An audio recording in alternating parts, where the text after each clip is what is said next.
Thank you for joining me, viewers. Dr. J.W. Morrison, theologist, New South Wales, Australia. We're in the Watchtower Study Edition for November 2019, paragraphs 1 and 2. According to 1 Peter 4, 7 through 8, what will help us cope with adversities?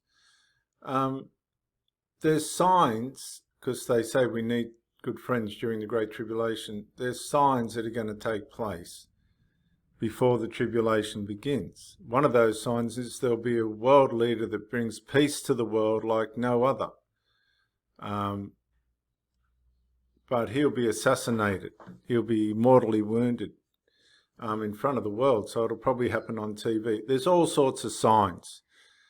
So the tribulation isn't going to hit you if you're a Bible observer and world observer of world events. It's not going to hit you with too much surprise, but at this stage there's no sign of that taking place as yet. So the guessing game can be taken right out of when the tribulation is going to happen. But back to this article, which has been quite a circus really, considering that Jehovah's Witnesses say true friends show love at all times, and we got lost in a few presentations there about shunning. Paragraphs 1 and 2, according to 1 Peter 4, 7 through 8, what will help us to cope with adversities? Well, one of the things that will help Jehovah's Witnesses cope with adversities is to accept people outside their organisation. I know they have trouble accepting those in the organisation that don't want to bend the knee to the organisation's needs and wants, but they need to stop undermining governments. They need to stop undermining worldly people. As I said before in one of my last talks, the Jehovah's Witnesses that I was speaking to down in the park the other day, women of all things, I was shocked, said they can't wait for Armageddon because people that have used Jehovah's name in vain will be dealt with. Look, viewers, I have to be honest with you, I've never heard anything like that. All the Christians I know, they are hoping Armageddon and the Great Tribulation is postponed for as long as possible. But not the Jehovah's Witnesses. They want vengeance on the people that aren't Jehovah's Witnesses, basically. So let's just read this. They've got a picture here as we're using for the background of the series, where people are huddled in an attic, obviously hiding from this kind of thing that I'm showing you here. This is real life. This is real footage from the Russian scandal, put up by JW Russia Video. It's part of their propaganda. You can watch that while I read. But this is the picture they're painting, the Jehovah's Witnesses, of trying to dodge this kind of thing. Now, they're not going to dodge this kind of thing for several reasons. The Russian government went over their articles linguistically and decided that theologically their theology is corrupted and extreme. And I agree with that, because I was really, really shocked. As a simple Australian conscientious observer of religion, I was extremely shocked the way in which those Jehovah's Witness women were trying to bring on Armageddon for the destruction of people that won't become Jehovah's Witnesses. I couldn't believe their attitude. As we move deeper into the last days, we may face severe adversities. For example, after one election campaign, a country in Western Africa was torn apart by social unrest and mob violence. We have social unrest and mob violence happening all over the world. It's irrespective of the position of the Jehovah's Witnesses. For over 6 months, our brothers and sisters could not move about freely because they were in a combat zone. My advice to people that are in combat zones, be Jehovah's Witnesses or not, is to flee. And the governments will tell people to flee. If there's something going on in Western Africa, the Australian consulate will warn the Australians in that area to leave. Now, if the Jehovah's Witnesses are ignorant enough not to leave, then they deserve everything they get. The Russian government has banned the Jehovah's Witness organisation as extreme. Now, this isn't the first time it's happened to this cult. Now, if they want to, in one of a leaked video, they're in their private leaders meeting, hierarchy, top brass meeting, they said that Russia's taking on a mountain if they think they're going to take on the J-dubs. Well, be very careful what you say, Watchtower Bible and Tract Society, because Russia just does not muck around. Now, if you're in a combat zone, honestly, if there's bombs going off around you, what are you going to do? Stand there with a Jehovah's Witness cart? Is that what you're going to do? Or several of you, if you don't want to do it on your own? Are the brothers and sisters going to stand there with you? No, I honestly believe the Jehovah's Witnesses, like anybody else, are going to run and get out of there. And if you don't, you get what you deserve. What helped them to cope with such hardships? Now, this is more than hardship. This is what would you say? This is crisis. This is a crisis point. This is a point where you have to get out. If you're not a military person in a combat zone, you need to leave, or you're going to be maimed and killed. This isn't a time of hardship. This has got nothing to do with religious work. This has got to do with intergovernmental or sociological battles. You're not going to stand there with a cart and take them on, are you? So some found refuge in homes of brothers living in a safer area. Other brother reported, in such a situation, I appreciated having friends around me. We were able to encourage one another. Okay, this is what a war zone looks like, viewers. This is graphic footage.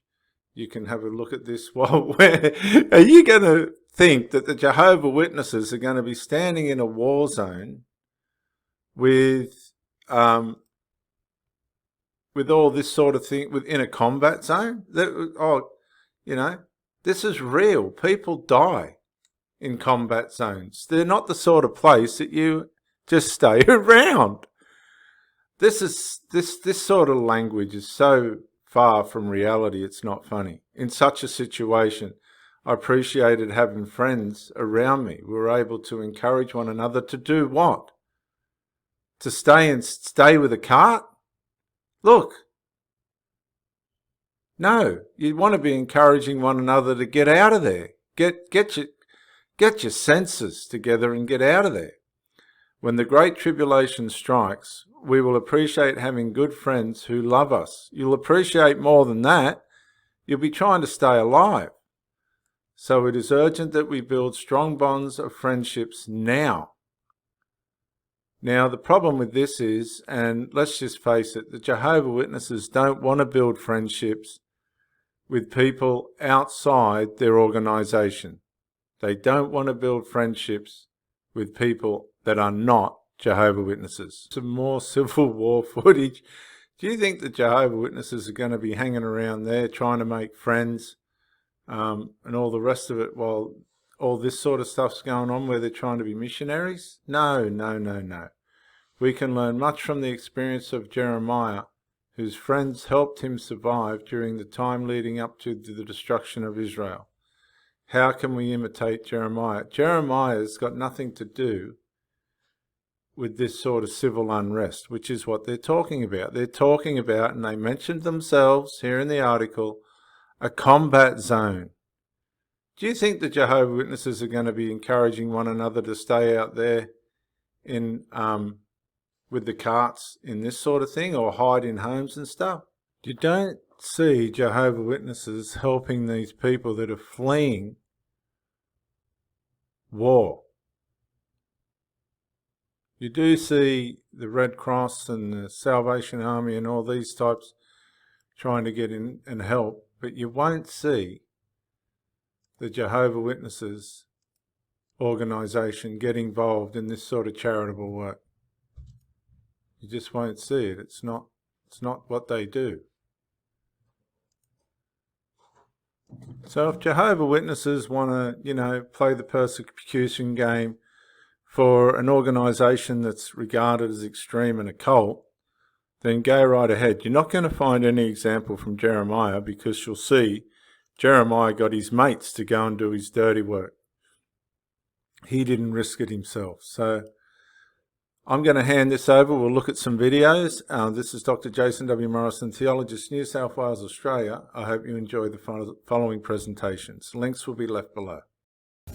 Hey, what's poppin'? Good morning. This is your boy Jay the Comedian. I hope everybody's having a great day. Today I want to talk to y'all about persecution and the Jehovah's Witnesses. I'm starting to realize how easy it is to persecute a Jehovah's Witness. I used to think that it was kind of hard, you know? You had to actually be out there, like, saying stuff to them and beating them down or something like that. No, you actually just got to say something that's contrary to what they believe, you know? Because if you engage in a honest, back and forth conversation, they're going to say you're persecuting them. I remember, you know, so I made a video, I hope y'all seen it a couple days ago, basically giving people the truth behind the rules of the, you know, the governing body or whatever. And a lot of people were like, why are you saying such mean things and horrible things about the Jehovah's Witnesses? And I don't remember saying anything mean about the Jehovah's Witnesses. I remember giving my opinion on why the rules are the way they are, why they're constructed the way they are. And some of the rules are bad, and they have bad intentions behind them. But I don't take that as me persecuting them. You know what I'm saying? Persecution, really? I remember I posted a picture the other day talking about Candace Conti and what happened with her and how she won her lawsuit. And somebody was like, man, how dare you post this? You need to delete it. You talking bad about the whole organization. First off, I didn't even say nothing. I literally posted an article and I put some emojis on it, and the emojis was like, and people were like, oh, you're persecuting us. Oh, yeah, they told me this would happen. Oh, yeah, persecution. Like, having these persecution orgasms. I'm like, yo, I'm not persecuting you. And get away from me because you're disgusting. You're persecuting me with your enjoyment of persecution. Who wants that, you know? I don't have any ill feelings toward most Jehovah's Witness members. I don't like your governing body. That's who I have a problem with. It's not the members, it's the body. You have a bad body. You have a bad governing body, okay? Let's put it like that. Because these men in Warwick are coming up with some of the most foul and horrible things that, you know, somebody could think of. And they're done, and they're, you know, like some people will say that the governing body believes the stuff that they put out. I beg to differ. I would probably say they know for a fact everything they say is not true. There's no way they can believe it, and I have proof behind it. When you tell people, hey, you know, instead of your kid getting a driver's license, how about we get him baptized, you know? And if he doesn't want to get baptized, we're just going to hold off on his driver's license until he wants to get baptized. That's opening up the door for somebody to get baptized, not because they want to be baptized, but because they want a car, which I'm pretty sure Jehovah wouldn't want that. You know what I'm saying? You can be led to believe that that's blackmail. You know what I'm saying? I got it immediately as soon as I saw it. Now, I would say that kid is being persecuted. He's being persecuted to get baptized against his will. He or she. You know what I'm saying? And not only that, with the whole, you know, if you want to leave the organization, go ahead. You know, we're going to make sure that your family and friends shun you. But yeah, if you want to leave, go ahead. Then that would open the door for somebody to stay in, not because they love Jehovah, but because they don't want to get shunned and, you know, kicked out by their friends, which isn't a good reason to be a Jehovah's Witness. You shouldn't have to be in a religion. You know what I'm saying? Like, if you don't want to be in it, you should be able to leave without fear of losing your family and friends. You know what I'm saying? Like, if you give somebody an ultimatum, like, well, if you do this, this is going to happen, and it's bad, then you're kind of making them do something they don't want to do. That's pretty much how it works. That's exactly how blackmail works. Ha! If you say anything bad about Jay the Comedian, I'm gonna leak your photos online. Now, personally, I'm not a jackhole, so I wouldn't do that. But that's a thing that could happen. And because that's a possibility, that's a bad thing. You got to admit, your organization blackmails people. If nothing else, that's blackmail. Hey, you've been raised a Jehovah's Witness. Everything you know and everything you've ever touched and learned is only about Jehovah's Witness and stuff like that, from the beginning of your conception all the way up until now. So if we were to take away all of that, you'd be left with nothing and trying to figure out what to do in this world that you're completely and 100% unprepared to deal with. Really? Well, we're going to just hold that over your head, you know. So you could be in a religion, you could leak all our documents, and you could be as PMO as you want to be, but you're going to still be in there. And if you have any children, you're probably going to have to raise them to not be Jehovah, raise them to be Jehovah's Witnesses too. And even if you don't, we'll have enough brainwashing going on around you that, they'll probably pick it up anyway. You know what I mean? Like, it's just not good. It's not good. Not good at all. Somebody even told me in the comments, Jay, before you speak bad about the Jehovah's Witnesses, you need to do a little more research. Well, ma'am, I was born a Jehovah's Witness. I literally have 28 years of research into the Jehovah's Witness organization. Trust me, I'm not pulling this stuff out of my bunk hole. You know what I'm saying? I'm not this time. This is one of the few subjects that I am very, very well informed on. It ain't much I know about, but this right here, I can tell you back, forward, and any other direction about how this goes. You know what's I mean? Like, if you ask me how to build a rocket ship, I might cheat off somebody else's test, but not this right here. I know everything I need to know about this organization, and I've learned a lot more since I've left. So if you want to learn more, I encourage you, do some research. Because one thing I've always noticed is that when somebody leaves a comment on my videos about how bad I'm being and how I need to do more research, I've never once seen somebody say, well, you know what? I looked at all the stuff that you sent me. I watched all the videos that you sent me and you talked to me about. I actually did some fair and unbiased research. And you know what? You're wrong. Everything you say is wrong. I've never heard nobody say that. I've yet to see somebody say that.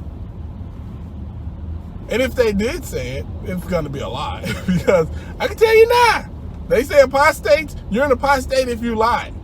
So thankfully, I'm not even an apostate. Because if I tell the truth, I'm not an apostate.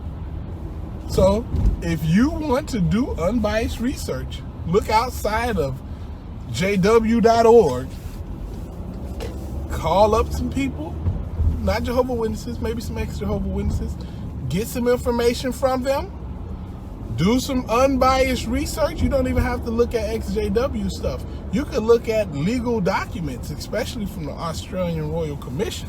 You could do little stuff like that, and I guarantee you that you're going to find some very, very, very interesting things on there. And you're going to want answers for them, and they're out there. The thing is, all the answers you want are out there. Nobody's hiding anything from you. Well, somebody's hiding some stuff from you, but it ain't us. Trust me. If you talk to any ex-Jehovah's Witness and you get to asking them, well, why is this and why is that? Chances are they're going to have a very good explanation from you. And it's going to make sense. That's going to be the worst part.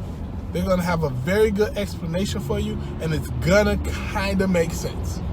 And you're going to be like, it makes sense, but they told me that it would sound good because you're trying to lure me away from the truth. Well, that's not how the truth works. The truth is the truth no matter who tells it to you. You know what I mean? That's how the truth works. There's not one person or one organization in the entire world who has the entire obligation of the truth on them. You know what I'm saying? Any and everybody can tell you the truth. You can talk to the worst, most ignorant, terrible human being on the planet, and they're still capable of informing you of something you've never known before, and this is the absolute truth. Now, there are some people who are very not upfront with the truth. Basically, if you want to, you can get that from jw.org itself, because they're going to tell you that, members who get this fellowship are only people who blatantly go against what Jehovah says and whatnot. You know what I mean? Not true. Because what Jehovah says is what's in the Bible. If I go and I wear tight pants, there's no scripture in the Bible that says I can't wear tight pants. But if I wear them enough and rock my beard and I do little stuff like that, well, eventually I can get this fellowship. I know that for a fact. And none of that is in the Bible. But yet and still, you pick up on little stuff like that after you leave. But some of that stuff you can pick up while you're in it still. But anyway, I've been talking a lot today. I just had a lot to get off my chest. Holla at your guala. Deuces.